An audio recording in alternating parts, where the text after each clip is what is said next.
21শে জুলাই তৃণমূলের শহীদ দিবসের দিন পাঁচলা বিধানসভা কেন্দ্রের অন্তর্গত বিকি হাকোলা অঞ্চল তৃণমূল যুব কংগ্রেসের সভাপতি শুভ মাইতির নেতৃত্বে এদিন এক বিশাল বাইক মিছিলের আয়োজন করা হয়। বাসে করে ধর্মতলার উদ্দেশ্যে রওনা হন বিকি হাকোলা অঞ্চলের তৃণমূলের দলীয় কর্মীরা এবং ওই অঞ্চলের বহু সাধারণ মানুষরা।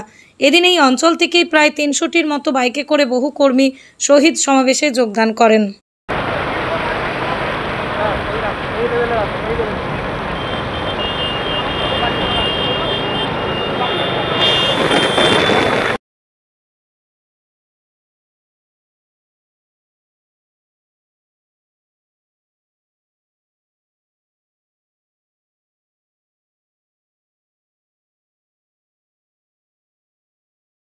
আমরা আমাদের বিধায়ক মাননীয় গুলশান মল্লিক এবং আমাদের পঞ্চায়েত সমিতির সভাপতি ডক্টর আবু বকর মল্লিকের নেতৃত্বে আমরা 300 বাইক করেছিলাম। যানজটের জন্য আমরা একটু ছিন্নভিন্ন হয়ে গেছি। আমরা এই বাইক ছাড়বো, সব এক জায়গায় হচ্ছে। আস্তে কত মানুষ যাচ্ছেন? কত বাইক নিয়ে? 300 বাইকে 600 মানুষ যাচ্ছে।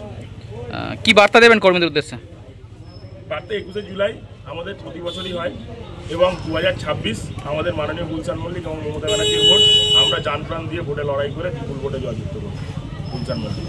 আপনার নাম? আমার নাম শুভ মাইতি। ব্যুরো রিপোর্ট, আমার কলম।